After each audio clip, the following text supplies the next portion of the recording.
আবারও যেন উৎপাদন বন্ধ না হয় সেদিকে সতর্ক থাকার পরামর্শ দিয়েছেন বিশেষজ্ঞরা। এদিকে আগামী জুনের মধ্যেই 1320 মেগাওয়াটের ইউনিট চালু হওয়ার আশা কর্তৃপক্ষের। রামপাল থেকে নেওয়াল হোসেন কোচির তোলা ছবিতে আব্দুল্লাহ আল মামুন রুবেলের রিপোর্ট। উৎপাদনের জন্য কয়লা প্রক্রিয়াজাত করা হচ্ছে রামপাল তাপবিদ্যুৎ কেন্দ্রে।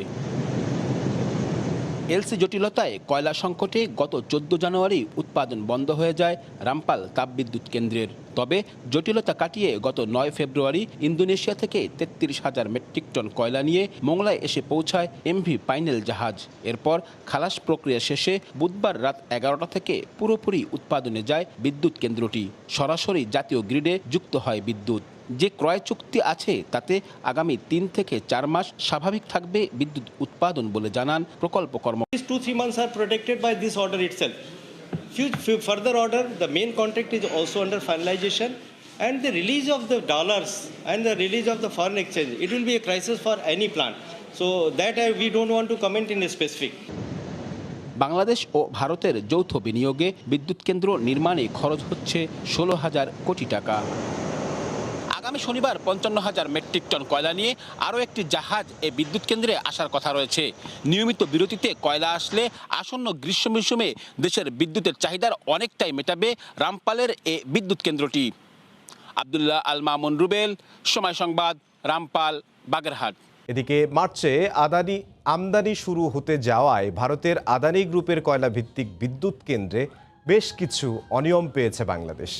বিদ্যুৎ বিভাগ বলছে অযাচিতভাবে কয়লার বেশি দাম নিতে চাইলেও তা পুনর্মূল্যায়নে রাজি হয়েছে আদানি গ্রুপ। চলতি মাসের শেষে প্রতিষ্ঠানটির কর্মকর্তারা চূড়ান্ত ফয়সালা করতে ঢাকায় আসছেন বলেও জানাচ্ছে পাওয়ার সেল। ভারতের ঝাড়খণ্ড থেকে ফিরে দেবাশিস রায়ের রিপোর্ট।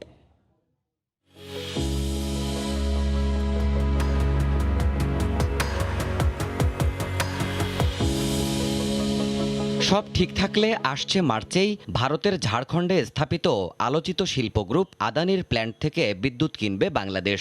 কয়লা থেকে উৎপাদিত বিদ্যুৎ টানা 25 বছর ধরে কেনার কথা রয়েছে 2017 সালের চুক্তিতে।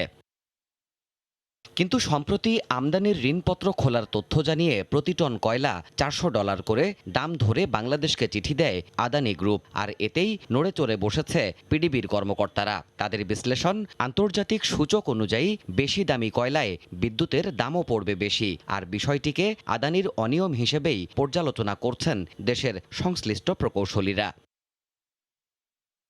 সম্প্রতি সরকারের এক হিসেবে দেখা গেছে পায়রা ও রামপালে দুটি বড় বিদ্যুৎ কেন্দ্রের কয়লা আমদানি করেই চালানো হচ্ছে। চট্টগ্রাম ও বরিশালেও নির্মাণাধীন প্ল্যান্টে উচ্চমানের কয়লায় দাম ধরা হয়েছে প্রতিযোগিতামূলক, কিন্তু ক্যালোরিফিক ভ্যালু বা গুণগত দিক থেকে কম মানের কয়লা দিয়ে বেশি দাম চাইছে আদানি।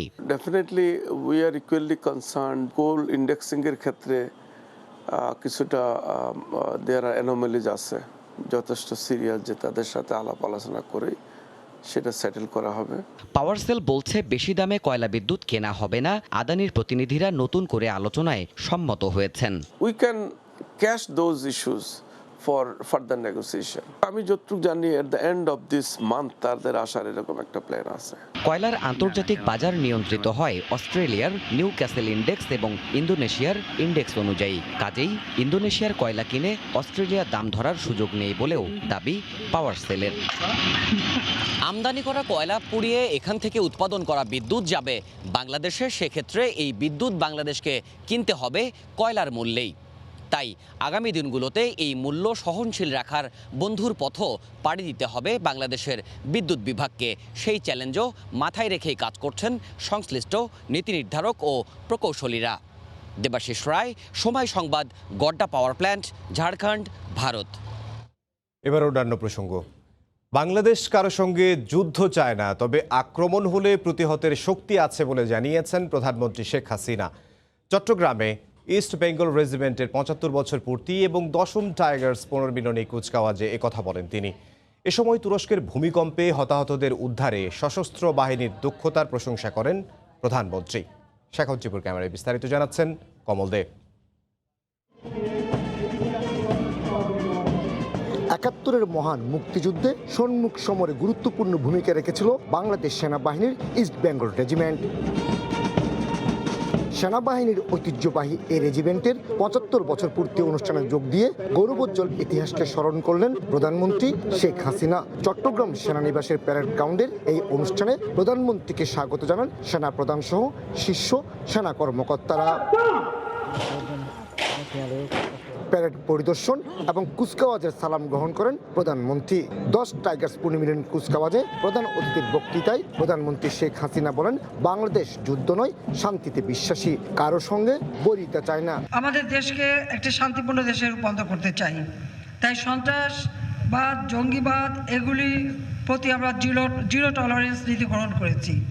আমরা কারোর সাথে যুদ্ধ করতে চাই না, কিন্তু যদি কখনো বহিঃশত্রুর আক্রমণ হয় সেটার জন্য আমরা মোকাবেলা করতে পারি, তার উপযুক্ত সশস্ত্র বাহিনী গড়ে তোলা আমরা বিভিন্ন পদক্ষেপ গ্রহণ করেছি।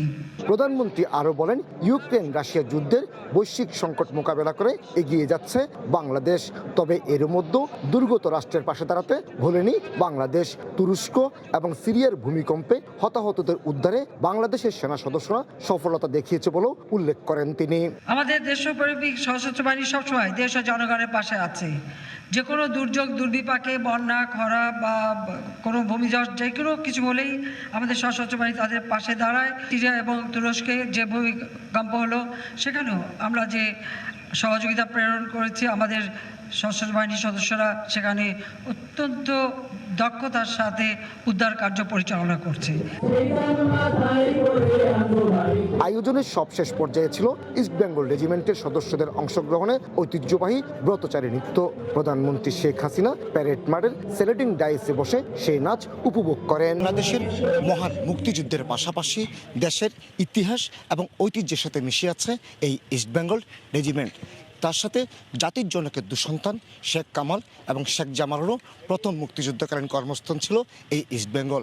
আর অনুষ্ঠানে এসে প্রধানমন্ত্রী সেই স্মৃতিচারণী করলেন। চট্টগ্রাম সেনানিবাস থেকে কমল দে, সময় সংবাদ।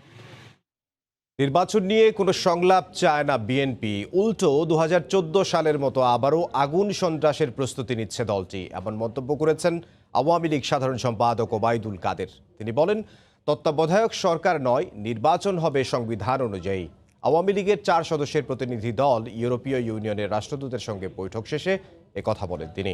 ওবায়দুল কাদের আরও জানান, ইইউ চায় সব দলের অংশগ্রহণেই হোক আগামী নির্বাচন। আগামী জাতীয় নির্বাচন নিয়েও বিএনপি 14 সালের মতো সহিংসতা করতে পারে আশঙ্কা আওয়ামী লীগ সাধারণ সম্পাদকের। ঢাকায় নিযুক্ত ইউরোপীয় ইউনিয়ন রাষ্ট্রদূতের বাসায় 1 ঘন্টার বৈঠক শেষে তিনি জানান, নির্বাচনে হেরে যাওয়ার ভয়েই কূটকৌশলের আশ্রয় নিচ্ছে দলটি। ডায়ালগের ব্যাপারে তো আমরা যা দেখতে পাচ্ছি তাদের একটা অনাগ্রহ হচ্ছে। আসলে তারা ইলেকশনে মনের দিক থেকে ইলেকশনে যেতে তারা ইচ্ছুক, কারণ তারা জানে ইলেকশনে শেখ হাসিনা এবং তার নেতৃত্বে আওয়ামী লীগই আবার ক্ষমতায় আসবে। হেরে যাওয়ার ভয়ে এখন তারা কলা কৌশলে সেই কূটকৌশলের আশ্রয় নিচ্ছে। ওবায়দুল কাদের বলেন, সব দলের অংশগ্রহণে একটি সুষ্ঠু ও শান্তিপূর্ণ নির্বাচন চায় ইউরোপীয় ইউনিয়ন। তারা চায় এটা পার্টিসিপেটরি একটা ইলেকশন হচ্ছে। অপোজিশন আর সব দলই নিবন্ধিত, সব দলই আসুক। নির্বাচন নিয়ে ক্ষমতাসীন দলের পরিকল্পনার পাশাপাশি বিএনপি অংশ নেবে কিনা তা নিয়েও বৈঠকে কথা হয়েছে ইইউ রাষ্ট্রদূতের সঙ্গে। জুবায়ের ফয়সাল, সময় সংবাদ, ঢাকা। গণতন্ত্র দেশের অভ্যন্তরীণ বিষয় নয় উল্লেখ করে বিএনপির স্থায়ী কমিটির সদস্য আবির খসরু মাহমুদ চৌধুরী বলেন, নির্বাচন ব্যবস্থা পকেটে চলে যাওয়ায় প্রতিবাদ জানাচ্ছে বিশ্ববিবেকও। রাজধানীর সেগুনবাগিচার ঢাকা রিপোর্টার্স ইউনিটিতে এক আলোচনা সভায় একথা বলেন তিনি। গণতন্ত্রের বিষয় এটা বাংলাদেশের অভ্যন্তরীণ কোনো বিষয় না। বাংলাদেশের মানুষ যেভাবে রাস্তায় নেমে প্রতিবাদ করছে, বিশ্ববাসী, বিশ্ববিবেক প্রতিবাদ করছে। বিশ্ববিবেক এর পতনের কথা বলছে তাদের ভাষায়, ডিপ্লোম্যাটিক কূটনৈতিক ভাষায় বলছে। এখানে একটি অবৈধ দখলদার সরকার ক্ষমতায় বসে আছে, তো ওরা একটা রাষ্ট্রপতি বানাইছে, একটা দখলদার। এখানে তো আইনের প্রশ্ন আসছে না। যারা একে বানাচ্ছে তারাই তো দখলদার, তারাই তো অবৈধ।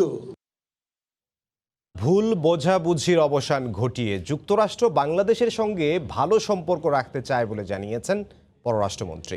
সকালে সিলেট কৃষি বিশ্ববিদ্যালয়ে এক অনুষ্ঠান শেষে কথা বলেন তিনি। রোহিঙ্গা ইস্যুতেও যুক্তরাষ্ট্র সাহায্য করবে বলেও জানান মন্ত্রী। আমেরিকানদের কন্টিনিউয়াসলি একজনের পর উচ্চ পর্যায়ের প্রতিনিধি আসছেন সম্পর্ক উন্নয়ন করার জন্য। শুধু সেটা না, আমাদের দাওয়াতও দিয়েছেন তাদের দেশে গিয়ে তাদের নেতাদের সাথে আলাপ করার জন্য। So we have develop a very good relationship এবং I must say it is সম্ভব হয়েছে আমাদের মাননীয় প্রধানমন্ত্রীর দৃঢ়তার জন্য। আমেরিকানরা বলেছেন যে রোহিঙ্গা ইস্যুকে তারা আমাদের সাহায্য করে যাবেন। তারা 1 নম্বর হিউম্যানিটেরিয়ান এফেয়ার্সের তারা 1 নম্বর। বিশ্ব কূটনীতিতে শক্তিশালী অবস্থানে বাংলাদেশ।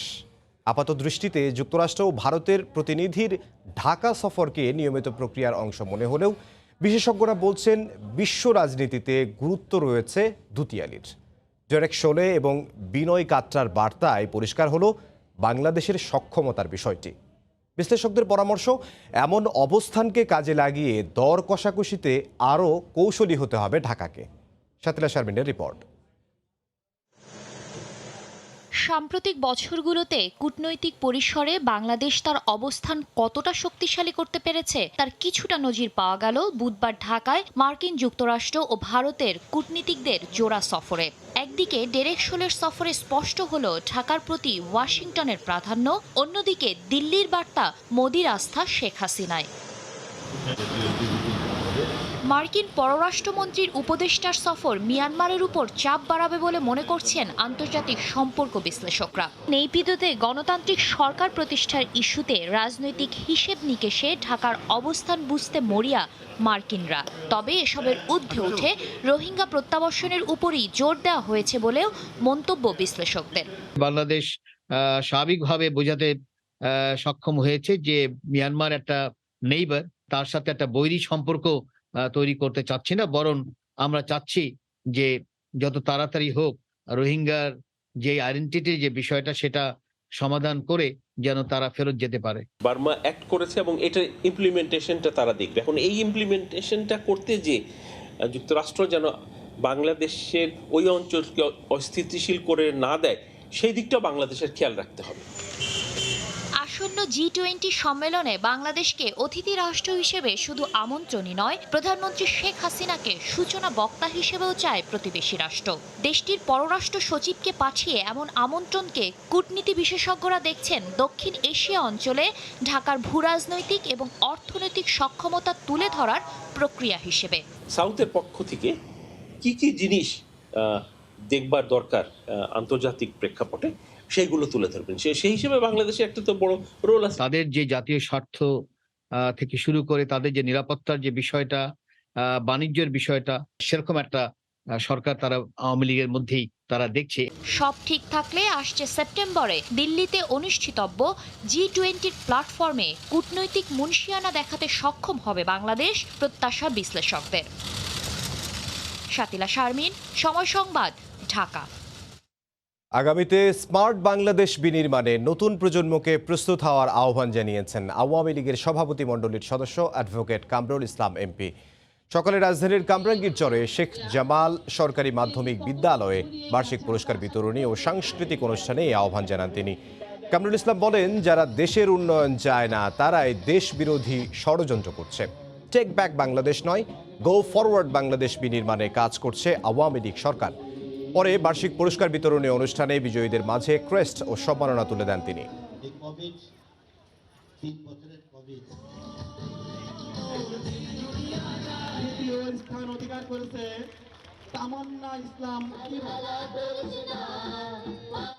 কি নৃশংসতা বর্বরতা ওরা করেছিল 2014 সালে 15 সালে। আমরা তাদেরকে ঘৃণা করি এবং ওই বর্বরতা বাংলাদেশে আর যাতে কেউ না করতে পারে। আমরা একটা সুন্দর বাংলাদেশ চাই, আমার ভবিষ্যৎ প্রজন্মের জন্য একটা সুন্দর বাংলাদেশ, যেই বাংলাদেশে আমার ছেলেমেয়েরা তথ্য প্রযুক্তির সকল সুযোগ সুবিধায় অবগাহন করে। আমরা কোনো জঞ্জাল চাই না, কোনো হত্যাযজ্ঞ চাই না, আগুন সন্ত্রাস চাই না, কোনো জনদুর্ভোগ চাই না, আমরা আবার পেছনের দিকে ফিরে যেতে চাই না। আমরা সামনের দিকে go forward to smart Bangladesh. চট্টগ্রামে রেলের 3টি ট্যাঙ্কার থেকে 30,000 লিটার ডিজেল মিশছে খালে। তেল মহেশখালী খাল হয়ে কর্ণফুলী নদীতে যাওয়ায় পরিবেশ বিপর্যয়ের আশঙ্কা করছেন বিশেষজ্ঞরা। এরই মধ্যে লাইনচ্যুত 3টি ট্যাঙ্কারের মধ্যে একটি তোলা হয়েছে, বাকি 2টি উদ্ধারে কাজ করছে রেলওয়ে। নগরীর হালিশহর এলাকার মহেশখালী খালের এখানে স্থানীয়রা ড্রাম ভর্তি করে নিয়ে যাচ্ছেন ট্যাঙ্কার থেকে পড়া ডিজেল। নালা ও খাল থেকে তেল সংগ্রহের এ তৎপরতা শুরু হয় বুধবার রাত থেকেই। সকালেও দেখা যায় বোতল ও ড্রাম নিয়ে হাজির অনেকেই। খালে ভাসতে থাকা তেলগুলো লোকজন প্রথমে ফোমের মাধ্যমে ছেঁকে বোতল ও ড্রামে ভর্তি করছে, তারপর বড় ড্রামে করে সংরক্ষণ করছে সেগুলো। খাল দিয়ে তেল বেচা যাইতে গিয়েছে, আপনার গরিব যা আছে পাবলিক ব্যাগগুলো তেল উদ্ধার করতে আছে। ফোন দিয়ে আপনার বালতি দিয়ে টানি নিয়ে গেছে আর কি। এখান থেকে এলাকার মানুষজন জানতে পারায় এখানে পানি থেকে অনেক আপনার 1,000-1,500 লিটার তেল সবাই নিচে। ইতিমধ্যে পড়ে যাওয়া ডিজেল নালা ও খাল হয়ে কর্ণফুলী নদীতে ছড়িয়ে পড়ার আশঙ্কা দেখা দিয়েছে। এ তেল নদীতে মিশে মারাত্মক পরিবেশ বিপর্যয় হতে পারে বলে বলছেন পরিবেশবিদরা। এই তেল পানিতে মিশে না বলেই এর ব্যাপকতা আরও বেশি এবং সরে যাওয়ার প্রক্রিয়াটা বেশি। এখানে বহুমাত্রিক যেখানে প্রাণী এগুলো থাকবে তারা বাঁচবে না। এদিকে রাতে লাকসাম থেকে আসা রিলিফ ক্রেনের মাধ্যমে পড়ে যাওয়া তেলের ট্যাঙ্কারগুলো উদ্ধার করার কাজ শুরু করেছে রেলওয়ে কর্তৃপক্ষ। এই ঘটনায় 3 সদস্যের তদন্ত কমিটি গঠন করেছে পূর্বাঞ্চলীয় রেলওয়ে কর্তৃপক্ষ। বুধবার সন্ধ্যায় নগরীর গুপ্তখাল এলাকায় অবস্থিত বিভিন্ন তেল কোম্পানির ডিপো থেকে তেল ভর্তি করে ট্রেনটি চট্টগ্রাম গুডস পোর্ট ইয়ার্ডে যাচ্ছিল। ইয়ার্ডে ঢোকার ঠিক আগ মুহূর্তে লাইনচ্যুতির ঘটনা ঘটে। ট্রেনটিতে 16টি ট্যাঙ্কার ছিল, প্রতিটির তেল ধারণ ক্ষমতা 30,000 লিটার। ফেরদৌস লিপি, সময় সংবাদ, চট্টগ্রাম। রমজান সামনে রেখে আগামী মার্চ থেকে মে পর্যন্ত 3 মাস খাদ্যবান্ধব কর্মসূচির আওতায় 15 টাকা কেজিতে 50 লাখ পরিবারকে 30 কেজি করে চাল দেয়া হবে। ওএমএস-এর চাল ও আটা পাবে 1 কোটি পরিবার। এছাড়া রমজান উপলক্ষে 1 কোটি পরিবারকে ভিজিএফ কার্ডের মাধ্যমে বিনামূল্যে 10 কেজি করে চাল দেয়া হবে। বৈশ্বিক সংকট বিবেচনায় নিয়ে চলতি অর্থবছরের শুরু থেকেই সরকারিভাবে খাদ্যশস্য আমদানিতে জোর দিয়েছে সরকার। গত বছর এ সময়ে 19,90,000 মেট্রিক টন খাদ্যশস্য মজুত থাকলেও বৃহস্পতিবার পর্যন্ত সরকারি খাদ্য গুদামে মজুতের পরিমাণ 20,34,000 মেট্রিক টন। এরপরও চালসহ খাদ্যপণ্যের দাম বেড়েই চলেছে। রমজান সামনে রেখে ব্যবসায়ীদের কারসাজিতে বাড়ছে নিত্যপণ্যের দাম। এ অবস্থায় দাম নিয়ন্ত্রণ ও সাধারণ মানুষের কষ্ট লাঘবে টিসিবির চলমান কার্যক্রমের পাশাপাশি নতুন কর্মসূচির পরিকল্পনা নিয়েছে সরকার। বৃহস্পতিবার সচিবালয়ে খাদ্যমন্ত্রী জানান, মার্চ থেকে মে পর্যন্ত আবারও খাদ্যবান্ধব কর্মসূচির আওতায় 50 লাখ পরিবারকে সাশ্রয়ী মূল্যে চাল সরবরাহ করা হবে। এছাড়া ওএমএস-এর আওতায় 1 কোটি পরিবারের জন্য সাশ্রয়ী মূল্যে চাল ও আটা বিক্রি কার্যক্রমও চলবে। প্রায় 2500 ডিলারের মাধ্যমে আমাদের চাউল এবং আটা প্রতিনিয়তই বিতরণ চলছে। সিটি, জেলা এবং পৌরসভাগুলোতে এবং উপজেলা পর্যায়েও চলছে। 1 মার্চ থেকে আমাদের যে 50 লক্ষ পরিবার 15 টাকা কেজিতে 30 কেজি করে চাউল একবারে দিই, এটা 5 মাস চলে। অতএব রমজানে মানুষ অন্তপক্ষে চাউলের জন্য বিব্রতকর অবস্থা পড়বে বলে আমি মনে করি না। এদিকে আসন্ন রমজানে 1 কোটি পরিবারকে ভিজিএফ কার্ডের আওতায় বিনামূল্যে 10 কেজি করে চাল দেওয়ার পরিকল্পনা নিয়েছে সরকার। 1 কোটির উপর পরিবারকে ভিজিএফ দেবে এবং সেটা আমরা চাই যে আমরা সুন্দর আতপ চাউল রমজানের মধ্যে আমরা দিতে চাই, যেগুলো আমরা মিয়ানমার থেকে আমদানি করেছি। এখন থেকে চালের বস্তার গায়ে চালের প্রকৃত নাম উল্লেখ করতে হবে। কোনো চাল পলিশ বা ছাঁটাই করে বিক্রয় করা যাবে না। শিগগিরই সরকার এমন আইন করতে যাচ্ছে বলেও জানান খাদ্যমন্ত্রী। প্রসূন আশিস, সময় সংবাদ, ঢাকা। খুলনা মহানগরীর ফুলবাড়ি গেট, দৌলতপুর, খালিশপুর সহ বিভিন্ন এলাকায় দেখা দিয়েছে সুপেয় পানির তীব্র সংকট। বিশেষ করে নিম্ন এলাকায় ওয়াসার লাইন না থাকায় অনেক দূর থেকে গভীর নলকূপের পানি সংগ্রহ করতে হয়। হোল্ডিং নাম্বার না থাকায় ওয়াসায় পানির জন্য আবেদনও করতে পারছেন না বস্তিবাসী। খুলনা থেকে নেওয়াল হোসেন কোচির তোলা ছবিতে আবদুল্লাহ আল মামুন রুবেলের রিপোর্ট। খুলনার ফুলবাড়ি গেটের পশ্চিম সেনপাড়া কলোনিতে এই লাইন পানির জন্য। একই সমস্যা নগরীর 1, 2, 3, 4 ও 5 নম্বর ওয়ার্ড সহ ফুলবাড়ি গেট, দৌলতপুর, খালিশপুর, নয়াবাটি ও আশেপাশের বিভিন্ন এলাকায় প্রতি বস্তিতে শতাধিক পরিবারের ভরসা একটিমাত্র গভীর নলকূপ। শীত মৌসুম শেষ না হতেই স্তর নেমে যাওয়ায় নিয়মিত পানিও পাওয়া যায় না সেখানে। ফলে সুপেয় পানির জন্য হাহাকার খুলনার অন্তত 15টি বস্তি এলাকায়। পানিও ওঠে না, ভিড়ের কারণে আমরা পানিও নিতে পারি না। একটু সাপ্লাই পানির ব্যবস্থা করতে পারলে ভালো হতো। প্রান্তিক জনগোষ্ঠীর এসব সমস্যা সমাধানে স্থানীয় জনপ্রতিনিধি ও নাগরিক নেতারা দীর্ঘদিন ধরে দাবি করে আসলেও সমাধান মিলছে না। সহজ শর্তে এবং সহজেই খুলনা শহরের মানুষ পানি পাক। আমরা আবেদন করেও পাইনি, আর এটা যদি দ্রুত সমাধান না করে তাহলে এই মৌসুমেই মানুষ অনেক হাহাকার শুরু হয়ে যাবে পানির জন্য। যদিও ওয়াসা বলছে নতুন প্রকল্পে এসব এলাকায় পানির লাইন দেওয়ার উদ্যোগ নেওয়া হয়েছে। সেকেন্ড ফেজ আমাদের ওয়াটার সাপ্লাই দরকার, এটার ব্যাপারে আমাদের ফিজিবিলিটি স্টাডিজ ও অন্যান্য কার্যক্রম চলমান আছে এবং এইটার অর্থায়নের ব্যাপারে এডিবি থেকে ইতিমধ্যে সম্মতি দিয়েছে। খুলনা নগরের প্রবেশদ্বারের 5টি ওয়ার্ডে 15টি বস্তিতে অন্তত 5,000 পরিবার বসবাস করে। আব্দুল্লাহ আল মামুন রুবেল, সময় সংবাদ, খুলনা। ভূমিকম্প বিধ্বস্ত তুরস্কে উদ্ধার কাজে অংশ নেওয়া বাংলাদেশি দলের প্রশংসা করেছেন বাংলাদেশ থেকে সদ্য বিদায়ী তুর্কি রাষ্ট্রদূত মুস্তাফা ওসমান তুরান। একই সঙ্গে সংকটময় মুহূর্তে বাংলাদেশ যেভাবে সহায়তার হাত বাড়িয়ে দিয়েছে তা অনন্য দৃষ্টান্ত হয়ে থাকবে বলেও জানান তিনি। তুরস্ক থেকে বিস্তারিত শোয়েব কবিরের রিপোর্টে। ভয়াবহ ভূমিকম্পে তুরস্ক জুড়ে চরম মানবিক সংকট দেখা দিলে সেই সময় ঢাকায় সংবাদ সম্মেলন করে ক্ষতিগ্রস্তদের সহায়তায় বাংলাদেশকে এগিয়ে আসার আহ্বান জানিয়েছিলেন সদ্য বিদায়ী তুর্কি রাষ্ট্রদূত মুস্তাফা ওসমান তুরান।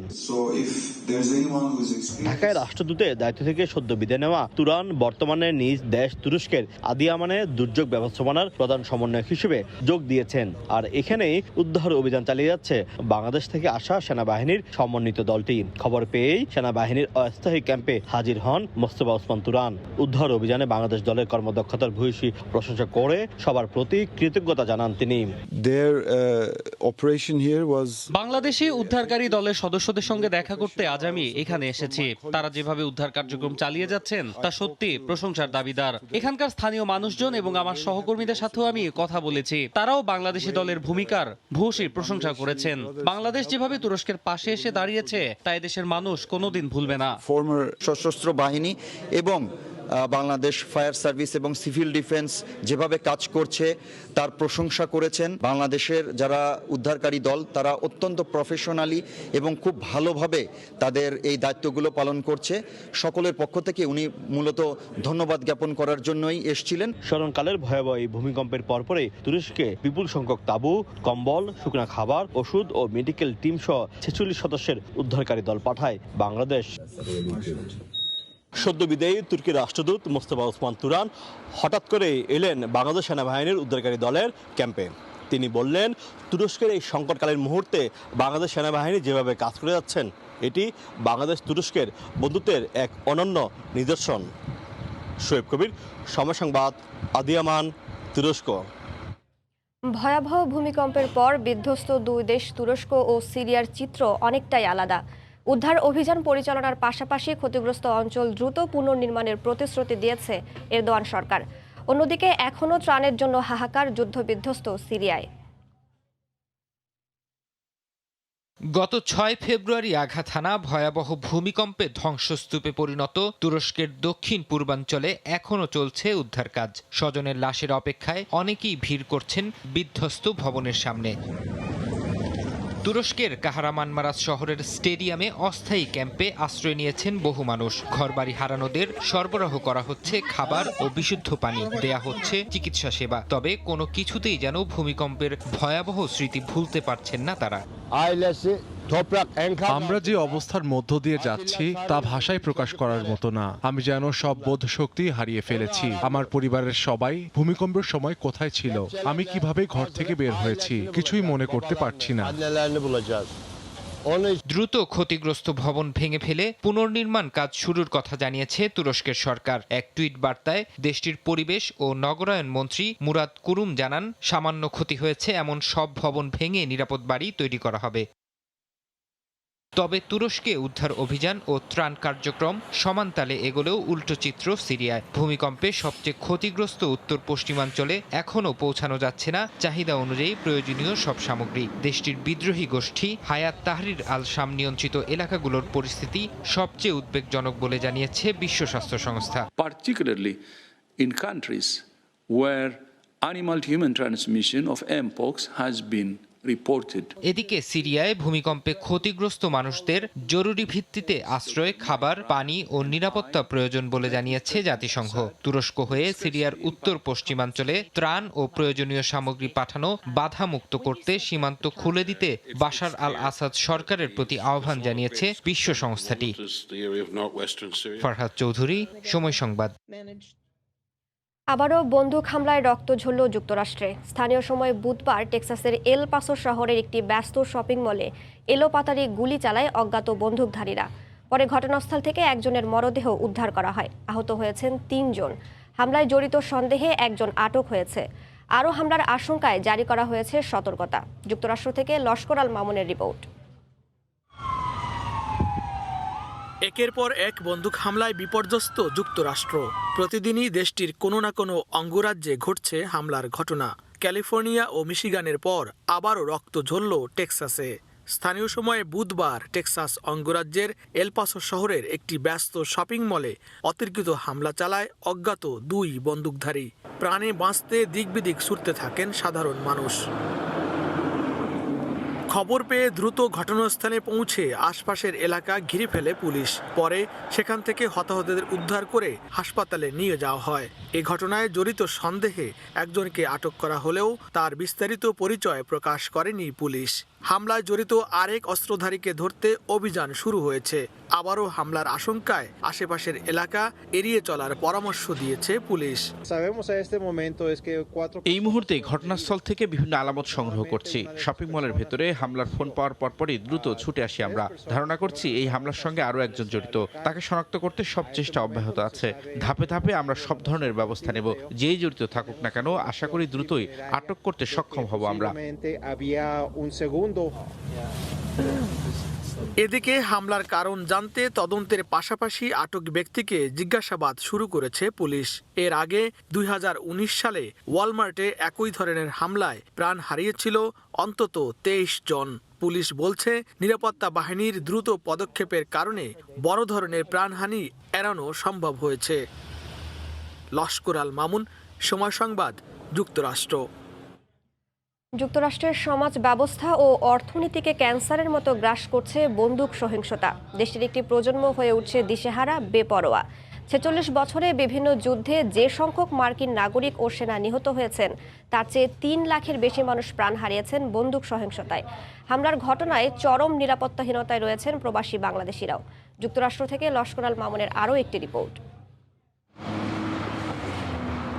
যুক্তরাষ্ট্র গণতন্ত্র, অর্থনীতি আর সামরিক পরাশক্তির দেশ। বিশ্বের বুকে মানবিক রাষ্ট্র হিসেবে যারা নিজেদের পরিচয় দেয়, সেই দেশেই এখন কোনো কিছু বুঝে ওঠার আগেই বুলেট কেড়ে নিচ্ছে জীবন। নারী, পুরুষ, এমনকি শিশুরাও রেহাই পাচ্ছে না বন্দুক সহিংসতা থেকে। যুক্তরাষ্ট্র জুড়ে এমন ভয়াবহ পরিস্থিতিতে চরম নিরাপত্তাহীনতায় দিন পার করছেন সাধারণ মানুষ। প্রবাসী বাংলাদেশিরাও আছেন আতঙ্কে। অস্ত্র নিরাপত্তা আইন এবং অস্ত্র প্রদান আইন সাধারণ জনগণকে কঠোর থেকে আরও কঠোরতম করলে, আরও নিয়মতান্ত্রিক পদ্ধতির আওতায় আনলে আমার মনে হয় একে নিয়ন্ত্রণ করা সম্ভব। আমেরিকার মতো একটা দেশে, এত নিরাপদ একটা দেশে কখনোই ভাবিনি এরকম একটা সময় আসবে। আমাদের বাচ্চারা স্কুলে যায়, মসজিদে যাচ্ছে, গির্জায় যাচ্ছে, বিভিন্ন সময় বিভিন্ন জায়গায় বন্দুক হামলা হচ্ছে। আমরা সত্যি এটা নিয়ে খুবই আতঙ্কিত। আমি পার্সোনালি থিঙ্ক করি যে যতটা বেশি স্ট্রিক্ট হবে রুলস ততটা বেটার হবে আমাদের জন্য, বিকজ আমরা তাইলে ঠিক মতন অ্যাসেস করে যাদের মেন্টাল স্টেবিলিটি ঠিক আছে, যারা ঠিক কারণে গানস নিতে চাচ্ছে, রাখতে চাচ্ছে, শুধুমাত্র তাদেরকেই তাইলে আমরা দিতে পারবো for protection and safety, not for gun violence. গবেষণা সংস্থা গান ভায়োলেন্স আর্কাইভের তথ্য বলছে চলতি বছরের প্রথম মাসেই যুক্তরাষ্ট্রে 52টি বন্দুক হামলা হয়েছে। এতে প্রাণ হারিয়েছেন প্রায় 100 জন আর আহতের সংখ্যা 200-রও বেশি। 2019 সালে যুক্তরাষ্ট্রে বন্দুক হামলার ঘটনা ঘটে 417টি। পরের বছরগুলোতে সেই সংখ্যা আরও বাড়ে আর গত বছর হামলা হয় প্রায় 650। যুক্তরাষ্ট্রের রাজনীতি বিশ্লেষণকারী সংগঠন পলিফ্যাক্ট এক পরিসংখ্যানে জানায় 1968 থেকে 2014 সালের ডিসেম্বর পর্যন্ত যুদ্ধে অংশ নিয়ে অন্তত 12 লাখ মার্কিনি প্রাণ হারিয়েছেন। অন্যদিকে একই সময় বন্দুক সহিংসতায় নিহত হন প্রায় 15 লাখ মানুষ, যা গত 46 বছরে যুদ্ধে নিহতর তুলনায় 3 লাখ বেশি। US centre for disease control and prevention CDC report মতে আইনিভাবে আগ্নেয়াস্ত্র রাখার অবাধ সুযোগে যুক্তরাষ্ট্রের 33 কোটি নাগরিকের হাতেই রয়েছে 39 কোটি 30 লাখ আগ্নেয়াস্ত্র। সে হিসেবে প্রতি 100 জনের বিপরীতে আগ্নেয়াস্ত্র রয়েছে 120টি। আগ্নেয়াস্ত্র নিয়ন্ত্রণের জোর দাবি আসলেও এ নিয়ে বিভক্ত মার্কিন কংগ্রেস। ফলে নির্বিচার গুলির ঘটনা কিভাবে বন্ধ হবে তা নিয়ে দেখা দিয়েছে সংশয়। যুক্তরাষ্ট্রের আইন অনুযায়ী 21 বছর না হলে কেউ টোবাকো কিংবা সিগারেট কিনতে পারছেন না, অথচ 18 বছর হলেই যে কেউ খেলনার মতো কিনতে পারছেন আগ্নেয়াস্ত্র। বিশেষজ্ঞরা বন্দুক হামলার পিছনে অস্ত্রের এই সহজলভ্যতাকে দায়ী করছেন অনেকাংশে। লস্কর আল মামুন, সময় সংবাদ, লস অ্যাঞ্জেলেস, যুক্তরাষ্ট্র। বিপিএল এর নবম আসরে ফাইনালের মঞ্চে মুখোমুখি হচ্ছে সিলেট স্ট্রাইকার্স ও কুমিল্লা ভিক্টোরিয়ান্স। শিরোপা ধরে রাখতে মরিয়া হেভিওয়েট কুমিল্লা, আর মাশরাফি ম্যাজিকে প্রথম শিরোপার স্বপ্ন দেখছে সিলেট। এবারে ট্রফি ফটো সেশন হয়েছে মেট্রো রেলে। সিলেট কুমিল্লার হাই ভোল্টেজ ফাইনাল শুরু সন্ধ্যা 6:30টায়। ফটো সেশনে নতুনত্ব, বিপিএল এর ট্রফি হাতে স্বপ্নের মেট্রো রেলে দুই দলের প্রতিনিধি। কুমিল্লা ভিক্টোরিয়ান্স অধিনায়ক ইমরুল কায়েস আর সিলেট স্ট্রাইকার্সের মুশফিকুর রহিম। ব্যক্তিগত কাজে নড়াইলে যাওয়ায় ছিলেন না মাশরাফি বিন মর্তজা। একই মাঠে দুই চিত্র, পাশাপাশি সিলেট ও কুমিল্লা দল। নিয়মিত অধিনায়ক মাশরাফিকে ছাড়াই ফাইনালের আগে অনুশীলনে স্ট্রাইকার্স ফুরফুরে মেজাজে, আর কোচ সালাউদ্দিনের ভিক্টোরিয়ান্স কঠোর অনুশীলনে মগ্ন। চতুর্থ শিরোপা জয়ের প্রত্যয় তাদের, আর সিলেটের চোখ প্রথমটায়। সিলেট এর আগে কখনো ফাইনালও খেলে নাই, তো যদি শিরোপা জিততে পারি এটা সিলেটবাসীর জন্য অনেক বড় একটা অ্যাচিভমেন্ট হবে। কার এগেইনস্টে খেলতেছি, ওই টিমে কত বড় প্লেয়ার আছে, এগুলো নিয়ে খুব বেশি চিন্তিত না। নট অনলি ফাইনাল খেলা, একটা ম্যাচের মধ্যে প্ল্যান করে আমরা ম্যাচ খেলবো এবং যদি ভালো ক্রিকেট খেলতে পারি ইনশাআল্লাহ ভালো রেজাল্ট আসবে। শেষ দিকে রাসেল নারাইন ও মঈন আলীর মতো বিদেশি স্টারদের অন্তর্ভুক্ত করে চমক দিয়েছে কুমিল্লা। আছেন লিটন মোস্তাফিজের মতো দেশি তারকারাও। প্রথম 3 ম্যাচ হারের পরও বিশ্বাস হারায়নি দলটি। কুমিল্লা তো প্রত্যেক বছরই ম্যাচ হারে, ফার্স্ট ম্যাচ। আমরা বলেছি যে স্টার্ট হলো কেবল টুর্নামেন্ট, এটা এখনো মানে নার্ভাস বা ঘাবড়ানোর কিছু নাই। দেখবেন আমরা দিন শেষে ফাইনালি খেলবো। সিলেটের ফরেন কালেকশন প্রতিপক্ষের মতো সমৃদ্ধ নয়। লুক উড, রায়ান বার্লরাই ভরসা, তবে তাদের এক্স ফ্যাক্টর ক্যাপ্টেন ম্যাশ আর ইয়াং শান্ত হৃদয়দের ব্যাট হাসায় চওড়া হাসি নীতি নির্ধারকদের ঠোঁটে। তৌহিদ ভালো করছে, এটা খুবই ভালো দিক এবং খুবই হেলদি একটা কম্পিটিশন আমাদের দুজনের মধ্যে। ক্যাপ্টেন হিসেবে মাশরাফি সবসময় প্রত্যেকটা প্লেয়ারকে সাপোর্ট করেন, খারাপ সময়ে ভালো সময় সবসময় প্লেয়ারদের পাশে থাকেন। সো খুব ভালো একটা এনভায়রনমেন্ট। নবম আসরে এখন পর্যন্ত 3 বার মুখোমুখি হয়েছে দু দল। লিগ পর্বে ছিল 1টি করে জয়, তবে প্রথম কোয়ালিফায়ারে জয়ী দল ছিল কুমিল্লা।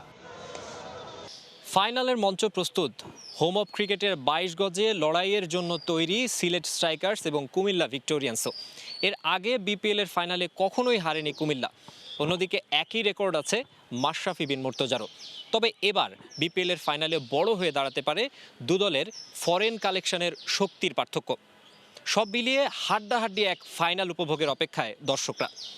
মিরপুর শেরেবাংলা জাতীয় স্টেডিয়াম থেকে মাকসুম আলম খান, সময় সংবাদ, ঢাকা। ফাইনাল জিততে হলে আগে ব্যাট করা দলকে অন্তত 180 রান করতে হবে, এমনটাই মনে করেন কুমিল্লা ভিক্টোরিয়ান্সের কোচ মোহাম্মদ সালাউদ্দিন। ফরেন কালেকশনে সিলেট স্ট্রাইকার্সের চেয়ে এগিয়ে থাকলেও অতি আত্মবিশ্বাসী হতে চান না তিনি। ফাইনালে মোস্তাফিজ ও লিটনের কাছ থেকে ভালো পারফরমেন্স আশাই কোচের।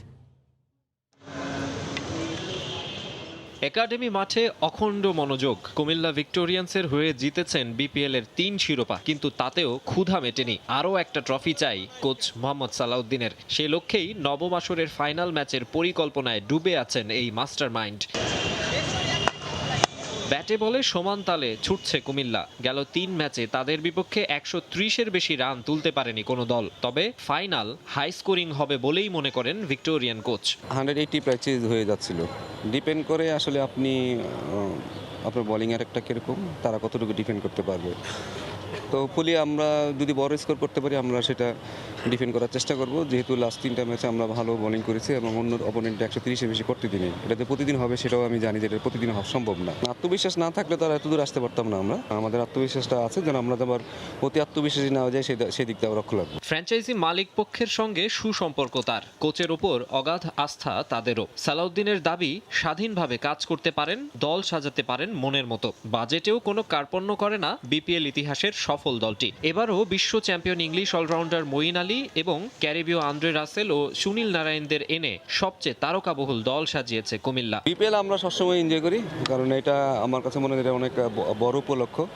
আমাদের কাছে খুব ঈদ লাগে। আমরা যতদিনই থাকি কুমিল্লাতে একটা ফ্যামিলি হিসেবে থাকি, আমরা খুবই মজা করি এবং সুখ দুঃখ সবসময় আমরা ভাগাভাগি করি।